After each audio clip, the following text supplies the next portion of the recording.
Thank you, Honourable Speaker, sir. Mr. Speaker, sir, Honourable Prime Minister, Honourable Leader of the Opposition, Members of Parliament, fellow Fijians and fellow Members of Parliament. I thank you, sir, for allowing me to take the floor to deliver my statement in support of the revised 2021-2022 national budget. From the outset, Honourable Speaker, sir, as the Minister responsible for commerce, trade, tourism, transport and town planning, I wholeheartedly support the revised budget presented by the Honourable Attorney General and Minister for Economy. Mr. Speaker, sir, a lot has been said about the purpose of the special revised budget. But what people forget, Honourable Speaker, sir, is that the revised budget is to bolster our economic recovery in the post-pandemic period. How short a memory does the opposition have? In fact, it was said during the 2021-2022 national budget address that the government will review and revise the budget according to our recovery. And that is all that's being done, sir. There is nothing sinister about this. Yet again, Honourable Speaker, we have lived by the expectations of the Fijian people. We have understood their needs, Honourable Speaker, and we have delivered, Honourable Speaker. For this particular side of the House, it is about the continued welfare of the Fijian people, Honourable Speaker, sir.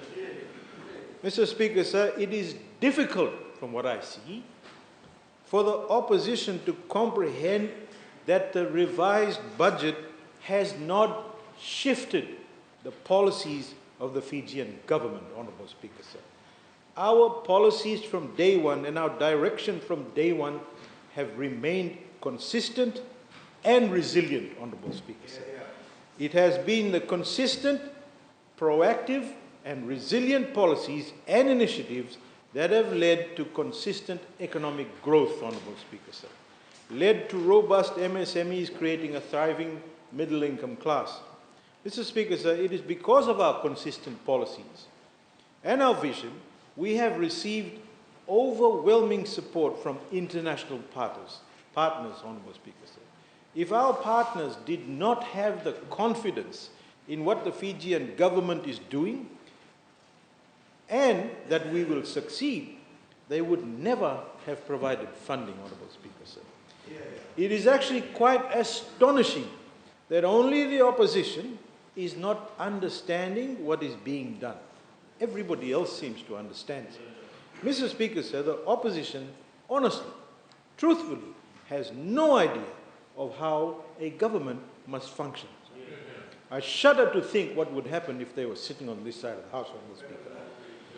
They keep changing their tune on a daily basis, Honourable Speaker. They change their tune here, they change their tune outside the House. It seems like they have no tune at all. The instrument really needs retuning, Honourable Speaker, sir. Honourable Speaker, until last night, the opposition claimed that the minimum wage was not sufficient for unskilled workers to survive. But today, Honourable Speaker, the Leader of Opposition claims that the gradual increase in the minimum wage to $4 per hour will be difficult for small manufacturers. Mr. Speaker, sir, I want the people of Fiji to know that your interests have actually become irrelevant on that side of the House. If it is not suiting their agenda, they will change at the drop of a hat. And it's actually visible, sir. It's absolutely visible in this House, it is visible in the newspapers, it is visible outside the House. They change at the drop of a hat. Honourable Speaker, sir, our recovery process, as the Honourable Attorney General and the Minister of Economy stated, was each day at a time. We had no choice but to do that. We made the hard decisions, Honourable Speaker. Just like our Honourable Prime Minister pointed out this morning, we trusted the science to support our decisions. And today, we are here with a budget that will turbocharge our recovery, Honourable Speaker, sir. Honourable Speaker, the positive recovery trajectory since the opening of the border in December 2021 has ignited confidence that our rebound will be better than expected. For the last 2 years, Honourable Speaker, and the last 2 budgets, our focus, for example, for the tourism sector, has been on restarting. For that to happen, our national objective was to get 80% of the eligible population fully vaccinated. And we did just that, and more, Honourable Speaker. Today, our international borders are open. Fijians have actually returned to work. More hotels and businesses are opening, and our economy is back on track to building back, Honourable Speaker.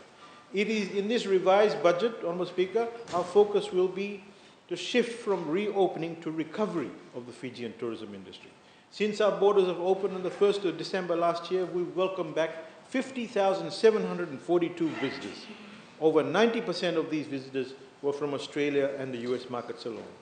As we approach our peak months, Honourable Speaker, we expect these numbers to increase and fuel the recovery. With more markets opening up, as we all know, just like New Zealand, we expect even more visitors. But just as we've opened up, so have our competitors. And as the Honourable Minister for Economy stated, we need to be there, fighting for our share of the tourist dollar, sir. Because if we don't, we will all miss out, Honourable Speaker. Mr. Speaker, sir, we're now easing our entry conditions alongside many other countries to remain competitive. That's why we've made policy changes to one, ensure we're attractive to tourists, and to two, to ensure that there's industry-wide ease that supports our goal to be competitive, Honourable Speaker. With removal of the travel partner classification, irrespective of where you come from, you'll be bound by the same conditions. We're basing this on assurance that we're a highly vaccinated nation. Anyone who comes is vaccinated and with a negative COVID-19 test. So from the 7th of April, all a visitor to Fiji needs to do is to pre-book a rapid antigen test for their 24-hour in-country test.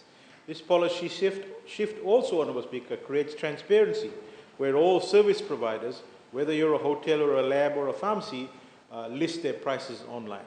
This way we're giving visitors the option to choose where they want to book their tests. So how the system actually works, sir, there will be an online test booking platform which will centralize all the testing services. So if I'm booked, for example, to stay at the Hilton, Honourable Speaker, I can go online and either book my test with a lab or a pharmacy or in-house at the Hilton or somewhere in Nandi Town. And if I see that as a cheaper option, and if I intend to, say, visit my family in Lautoka, I no longer have to stay at a hotel. Instead, I go online and look up labs and pharmacies around the area and book. To ensure that there are no defaulters who don't turn up for their tests, we will have in place fixed penalties, Honourable Speaker. So over the next few days, the Ministry will support the industry to get through this transition. Mr. Speaker, sir, when we first started the Blue Lane Initiative in 2020, it was the only means of getting visitors into Fiji. At that time, Denra Marina was our only designated port of entry for yachts. Today, yachts can come from Denra, Savsavu, and Vunda Marinas, and they can do so without having to get the approval of the COVID-19 Risk Mitigation Task Force.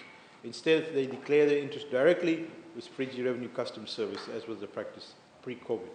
Mr. Speaker, sir, to further support the industry, we are maintaining the low taxes, so that is reflected in how we package and sell Fiji. With the numbers picking up from the next month, we're going to ramp up our marketing efforts, and Tourism Fiji's increase in the marketing allocation of $890,000, an increasing of $700,000 for operations, will help us over the next few months. Honourable Speaker, sir, as we continue our path to full recovery, we must also seize the opportunities that actually come with it. And as we've heard yesterday, we need to seize these reform opportunities to meet new demands, leveraging technology and creating some flexibility. We have, over the past few months, identified areas of improvement to support building and construction activities in Fiji, and the amendments to the Town Planning Act is the beginning of the gradual process towards a fully digitalized system, or Project BizFiji 2.0. The streamlined process and procedures allow us to ease doing business, especially at a time where we need economic activities to thrive. Mr. Speaker, the change to the town scheme amendment process is a big step towards achieving a more simplified process. So by reducing process timelines from 3 months to 14 days for the whole of scheme revision, and from 30 days to 21 days for individual scheme amendment applications, we're not doing something out of the blue. In fact, we are bringing Fiji on par with other jurisdictions, such as Queensland, Australia, where the public notification period is between 15 to 25 business days. With these amendments, Honourable Speaker, sir, in the digital system, we are modernising the government process and setting a benchmark for service excellence and efficiency in building and the construction sphere. Fiji First Government, Honourable Speaker, sir, understands with a great deal of compassion the struggles of Fijians to make ends meet. So many MSMEs have taken initiatives to start up home-based businesses and to earn a living. So in order to support that initiative, as stated in the budget, home-based businesses can now operate from residential zones without having to rezone. This means that these entrepreneurs will not be required to make an application for scheme amendment to the municipal councils. As control measures, these home-based businesses will, of course, be bound by certain conditions. As we're relaxing these requirements, Honourable Speaker, we want Fijians to take responsibility too also. So that means you shouldn't inconvenience your neighbours. You can't operate in a non-commercial business in a residential area like opening a garage in a residential area. The growth in the building and construction sector is a strong indicator of growth in the economy. We will continue to undertake reforms and improvements that will ease the burden on our developers and homeowners. Mr. Speaker, sir, we've been quite concerned with the operations of the Fijian real estate industry. Since about 2018, over 90 complaints have been received by the Consumer Council of Fiji and the Real Estate Agents Licensing Board. Many of those are related to inconsistencies of the commission rates, a lack of professionally trained and experienced licensed agents. Mr. Speaker, sir, this affects Fijians. So with the emerging trends and irregularities of the purchases and sales of properties, the government has developed provisions to protect our consumers and our first home buyers. Compared to international markets, commission rates charged by agents in Fiji are actually towards a much higher end. In fact, it ranges from 3% and as high as 25% sometimes of the total value of the property, whereas in jurisdictions like Australia and New Zealand, the market commissions are up to only 5%. Mr. Speaker, sir, therefore reducing the commission on residential properties will enable prices of properties to be maintained at a reasonable level, which means Fijians will be able to afford a decent home without being ripped off. So every day Fijians will benefit, Honourable Speaker, sir. Mr. Speaker, sir, at the heart of our policies also are MSMEs, and the Trade Enhancement Program initiative was developed through consultations with MSMEs, and by listening to the people, the TEP aims to expand our economic base and strengthen our domestic trading activities. Whether it's a tailor asking for new machines or someone asking for some farming materials, which doesn't cost much, this program is for those Fijians. I wish to strongly emphasize that this is not a handout gimmick, Honourable Speaker, so we don't do that. Our grassroots programs have always been appreciated and continue to be successful. So, in fact, 75% of our recipients were operationally successful. Obviously, all businesses, particularly MSMEs, have been impacted by COVID, but our programs serve its purpose. Additionally, the TEP initiative will supplement other MSME-related programs, such as the YES scheme and the IHRDP and the Northern Development Program and the National Export Strategy. From a transport perspective, Honourable Speaker, sir, we welcome the policy changes that are being announced in the budget, as this will ensure the people of Fiji are able to provide the much-needed care services through carriers and shuttle service, whilst at the same time also providing the basic necessities for their families. Mr. Speaker, sir, the policy changes have been established to ensure that processes are streamlined and centralized requirements. This will enable also agencies such as the LTA to ease the way to serve their customers and at the same time reduce customer service and waiting times. As indicated by the Honourable Attorney General, Minister of Economy, Honourable Speaker, sir, the open taxi rank system is a reform being undertaken after 33 years. 33 years of running the base and stand system for taxi operators. In the ranking system, taxis will operate on a first-in, first-out basis or rotational basis at the ranks. Literally exactly what happens around the world, Honourable Speaker, sir. That means that the first taxi to arrive at any rank will take on the passengers. And when the taxis arrive at the ranks, they will have access to the passengers and move out and then queue up for the last taxi on its return at any allocated rank. We also urge our taxi commuters and passengers that will also mean that they will need to change their way of how they use taxis. This in a way will help ease our congestion and have a more orderly manner in our roads, particularly with taxi services. Honourable Speaker, sir, as I stated earlier, the revised budget is there to boost Fiji's economic recovery process. It's about putting our people first, sir. We will continue doing that no matter what it takes. Honourable Speaker, sir, might I also just take a few minutes to say a little bit about the Ministry of Women, Children, Poverty Alleviation in the absence of Honourable Minister Akbar. I'd like to Ministry of Women, Children, Poverty Alleviation has received a budget allocation of about $138.5 million, Honourable Speaker, sir. The Social Protection Program makes up the largest portion of the Ministry's budget allocation. Why? Because it goes directly to the most vulnerable, including children, persons with disability, and the elderly, Honourable Speaker. It's across life spectrum from cradle to the grave. It is therefore important that the government continues to ensure that at no stage in life will a Fijian be ostracized on their creed.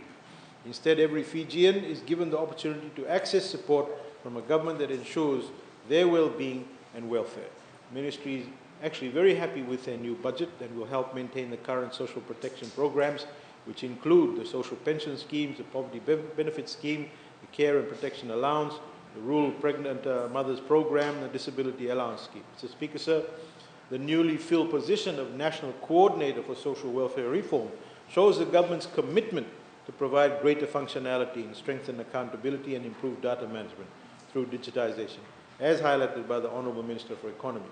Furthermore, the Ministry will also restart the annual recertification program to validate the eligibility of social welfare recipients. This way we can ensure there is no duplication or misuse of social protection scheme funds, thus ensuring our assistance benefited Fijians who actually needed it most. Mr. Speaker, sir, we've been working diligently to ease the burden on Fijians in whichever way we can. Bus fare recipients can now expect the monthly bus fare assistance to increase from $10 a month to $25 a month, with an allocation of $6 million benefiting over 40,000 odd Fijians, Honourable Speaker, sir. Mr. Speaker, sir, the senior citizens have significantly contributed to where we are today as a nation, and it is only right that in their golden age, where they need love and care, we continue our duty of care. And the 3 Golden Age homes located in Samambula, Lautoka and Lambasa will receive budgets, with the latter, Lambasa now in its final stage of renovation.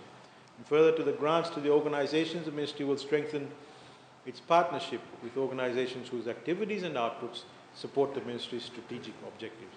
Honourable Speaker, sir, the Poverty Monitoring Unit under the Ministry, through the Integrated National Poverty Eradication Program, received an allocation of $185,000, and with this, they will continue to monitor, evaluate and report on the progress and impacts of government's poverty alleviation program. With those few words, Honourable Speaker, sir, I wholeheartedly support the budget. Thank you very much, sir.